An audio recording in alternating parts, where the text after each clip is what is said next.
Before we begin, I want to make sure that you have the Unleashing You retreat on your radar, because just the fact that you're tuning into this podcast means the Unleashing You retreat is right up your alley. The reason I created the Unleashing You retreat is because as women, we tend to look to everyone else for the answers. We somehow think that everyone else knows better than we do, when in reality, tapping into your own intuition is actually the key to living a happy and fulfilled life. And that's how I've created the career and life I have now, and what we'll teach you how to do during this retreat. An inner shift like this will leave you with tools that you'll use for the rest of your life. This retreat is so much more than a girls' trip. This is a transformation. If I've piqued your interest, I want to personally invite you to join us in Steamboat Springs, Colorado on September 19th through the 22nd. During our time together, we will go through coaching workshops and other deep personal development activities that will uncover aspects of yourself you never even knew. Work like this would take months or years to do on your own, and we're going to get you there in just a few short days. Not to mention, we'll be staying in a gorgeous mountain home, complete with a private chef, so you don't have to lift a finger. If you are ready for a pampering getaway where you can recharge your batteries and feed your soul, send me a message on Instagram or visit acrprofessionalcoaching.com to learn more and reserve your spot. Spots are very limited, so do not wait. And I'll see you in the mountains. Now, let's get on to today's show. Welcome to Unleashing You. This podcast is your permission slip to create success your way. I'm your host, Amanda Riffey, a certified success coach and female business leader who has climbed her way up the corporate ladder. I've been through burnout and back and found the tools to bring fun and enjoyment to my career while creating powerful results and leading in a way that feels authentic to me. This show brings you conversations with women just like you who have created massive success for themselves and are doing it in their own way. We'll hear about their personal journeys of growing their career while still prioritizing the things they love most. If you are ready to be challenged and encouraged to reach your next level, then buckle up, sister, because the road to dreamy success begins here. Let's dive in.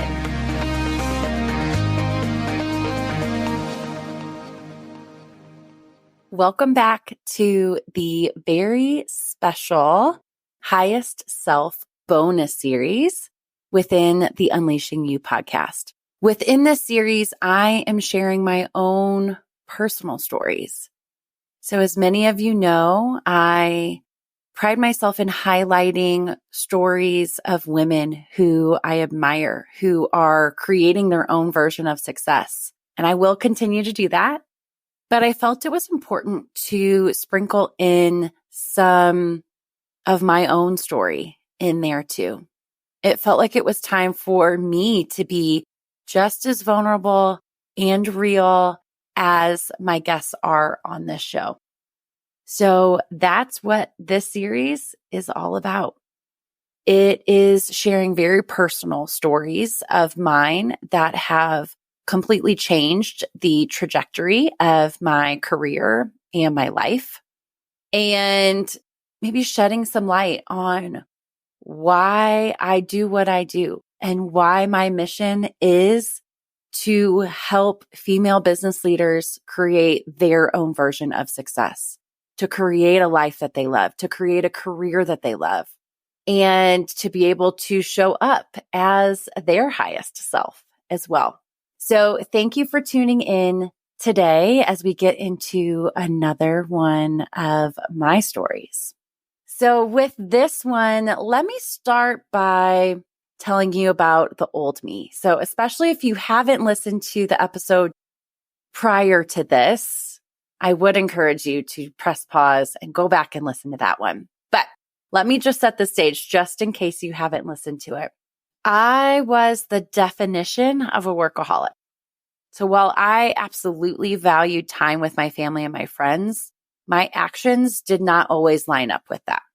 During the week, I found it almost impossible to shut off work at the end of the day. I would be eating dinner and see that new email notification or hear that chat ping come through my phone, and I couldn't help myself. I had to look, and even worse, I had to respond.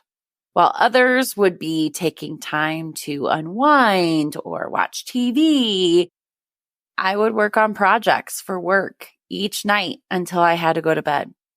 Then I would start the cycle all over again, being one of the first ones online the next morning. Now, this wasn't my company that was forcing me to do this. This was Amanda thinking that this is what she had to do to be successful. Now, I'm a 3 on the Enneagram. So if you are familiar with that, you know that I have the natural tendency to throw myself into accomplishing goals. I always want to get my to-do list done and as quickly as possible, even if that list was way too long to begin with. I think it's safe to say I was addicted to productivity. I would use my PTO days for jam-packed adventures. And when I wasn't on the road, we were hosting friends and family at our new home in Colorado almost every weekend. There wasn't a moment of downtime. I just wanted to fit it all in. I had my sights set on a high-profile career where people needed me, they needed my ideas, while also proving that I could still spend lots of time with the people who were important to me. I was determined to do it all. But there was one person that I was forgetting to prioritize in this scenario. Me. So I want you to take a second and not think of it through my lens, but really think about it for yourself. Think about your life right now. How much are you prioritizing yourself? So as my story continues, I know you all can relate because we all lived through it. But when the pandemic hit, it threw me for a loop. Suddenly, everyone was home all the time. My entire family was doing work and school from home. There was no travel, no visitors coming to our house. Not to mention the added pressure of the overwhelming fear of the unknown. How long could this last? What does all of this mean? I remember watching news story after news story with more terrifying reports of the world crumbling all around us, and no one seemed to have any answers. The days were long. I would wake up early, make my coffee, and head straight to my computer.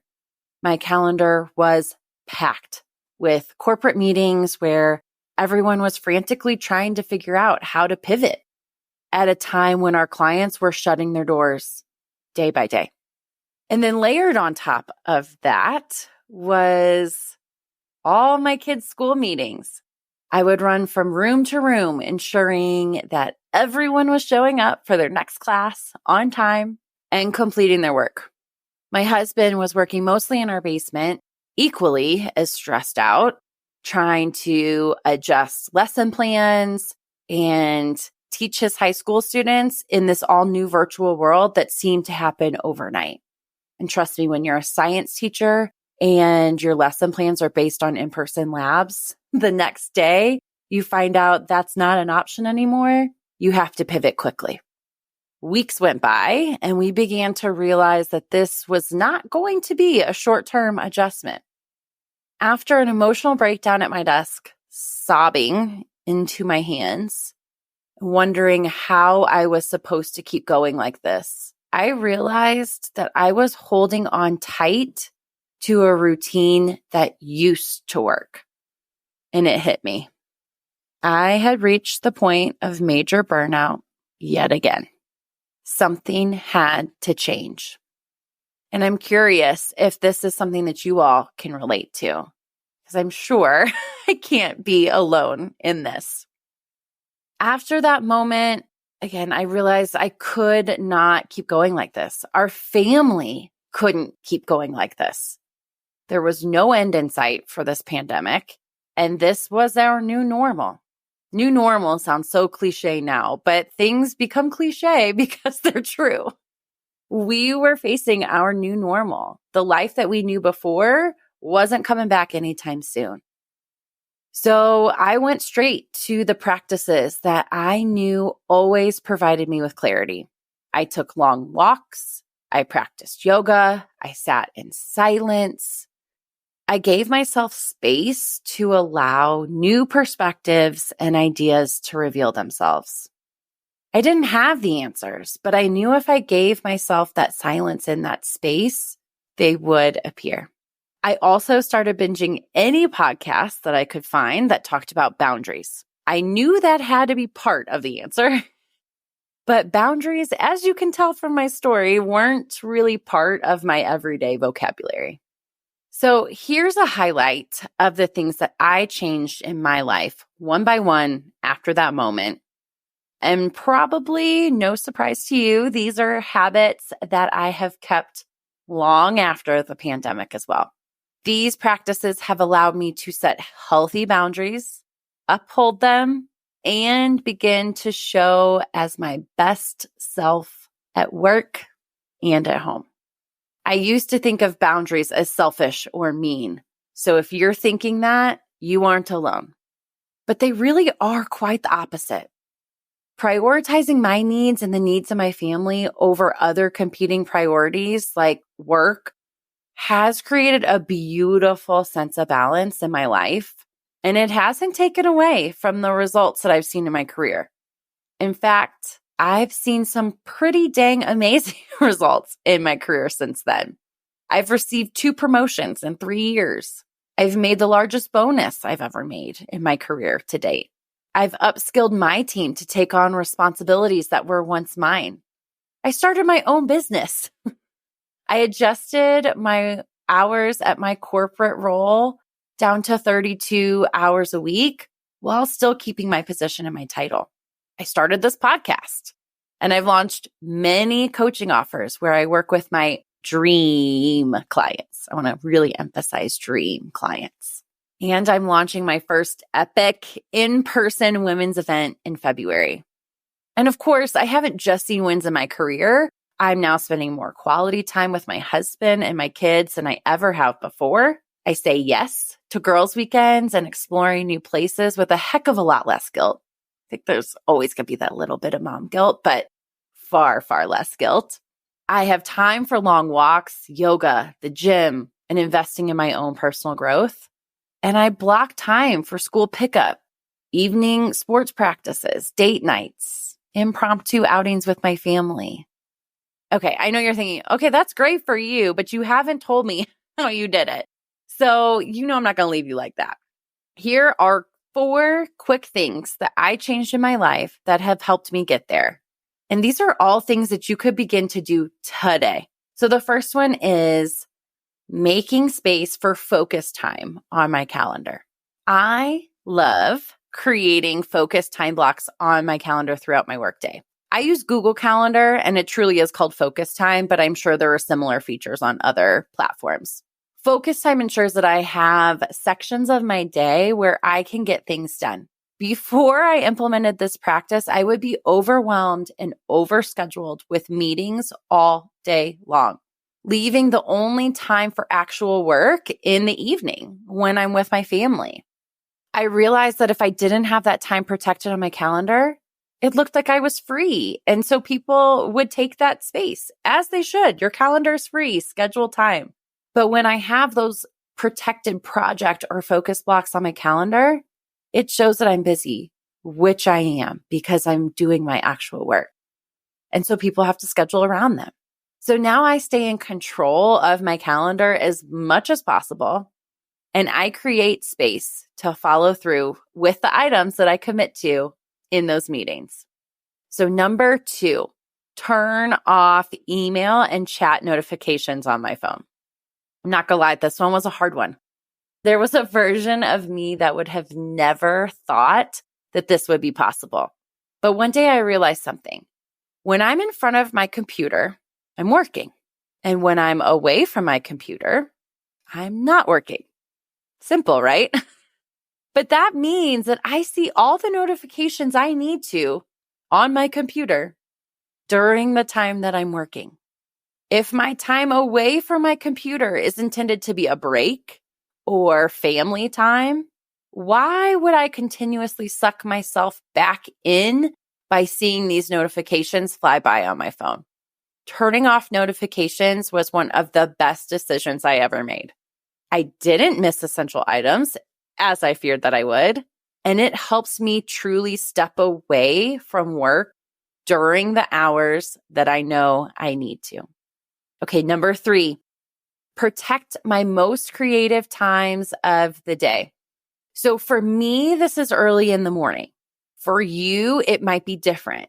If you want to know more about energy cycles, check out my episode with Christy Borbis. It will blow your mind. But using the hours in the morning for me, which is my most creative time of the day, to work on projects that really require my creativity and my brain power, has helped me become so much more productive in a short amount of time. I've found that my brain and energy are primed for creation in the early morning hours. This means I can knock out something, training content, a proposal, or even a podcast episode like I am doing right now, in a fraction of the time it would take me if I use the afternoon or the evening hours to do that same activity. And it also allows me to fully focus on that task at hand without the guilt of needing to do something else. I have those times of the day blocked for the activities that my natural energy cycles are primed to do. And I schedule those tasks when I'm primed to do them. So again, if you're like, well, tell me more about these energy cycles, go back, listen to my episode with Christy Borbis. It'll change you for sure. Last one, number 4, take PTO days or vacation days to rest or focus on other areas of my life that need attention. This was probably one of the biggest and most impactful changes that I made during the pandemic. Before COVID, I never dreamed of using all of my vacation days, number 1. It was some kind of badge of honor to have so many hours roll over into the next year. I would never want to win that competition ever again. But I definitely never thought of using them to stay home and quote unquote do nothing. As I mentioned, about midway through 2020, it really began to sink in that travel wasn't coming back anytime soon. And that is what I had used all of my PTO days for up until that point. So I started taking days off just for me. And I couldn't believe that I hadn't done this sooner. I realized that I began to show up better in so many areas of my life. And I would actually come back to work recharged instead of, I know we've all said it, needing a vacation from my vacation. And I was more present at home instead of being bitter or burned out. This is one of my favorite practices that I continue to implement in my life. I know this looks different for everyone in terms of paid vacation or not paid vacation or how many days you're allotted from your company.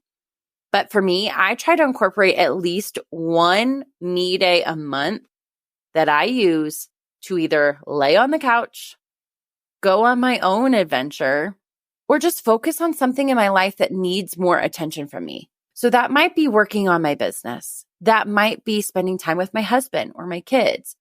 Or maybe I'm craving a brunch or a girls' day. The key to this is it's up to me. I get to choose how I spend that time.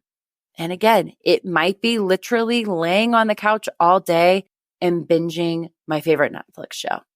But listening to what my body and my soul are asking for, and then taking time off to honor that, helps me feel balanced, and it actually recharges my batteries in the areas that need it most.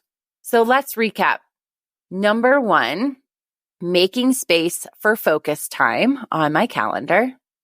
Number 2, turn off email and chat notifications on my phone. Number 3, protect my most creative times of the day.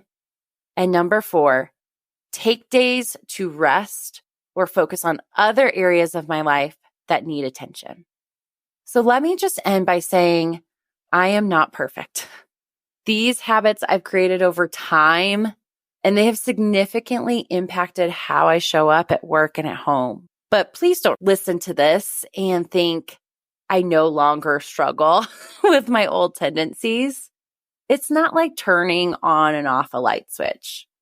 Showing up for myself takes conscious effort and focus on those positive habits that help me set myself up for success. When I catch myself falling back into trends that don't serve me, I remind myself that I am in control of my life, and I have the ability to create how I want it to look. My favorite question to ask myself when I need to check in, and this is something that you could do too, just ask, what is my life asking of me right now? What is my life asking of me right now? And when I reflect on this question and answer honestly, the next right step always becomes clear. And that's all we can do in life, is focus on the next right step. So I want to leave you with a challenge. I want you to think about 3 things you can commit to doing right now to prioritize yourself.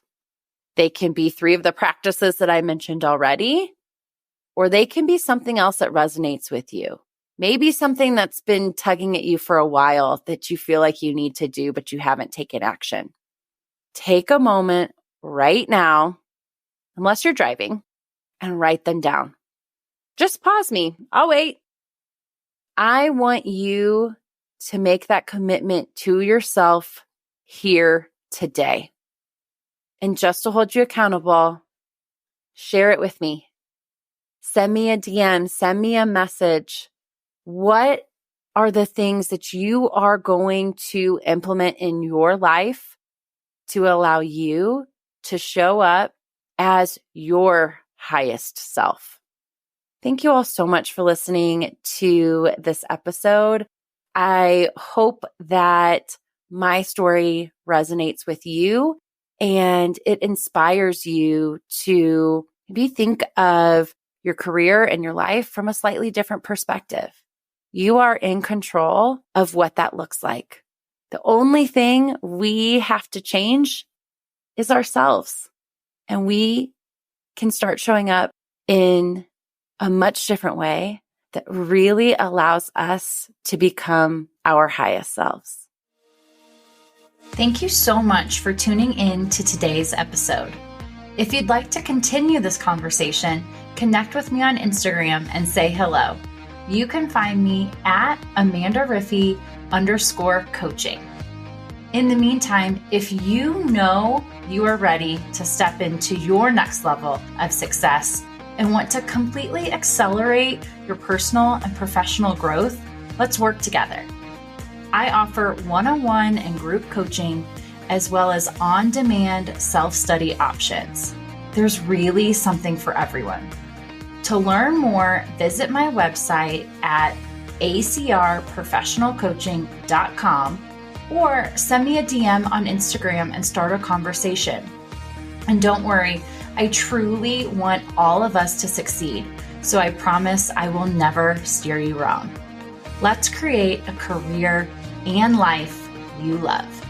Chat with you again soon.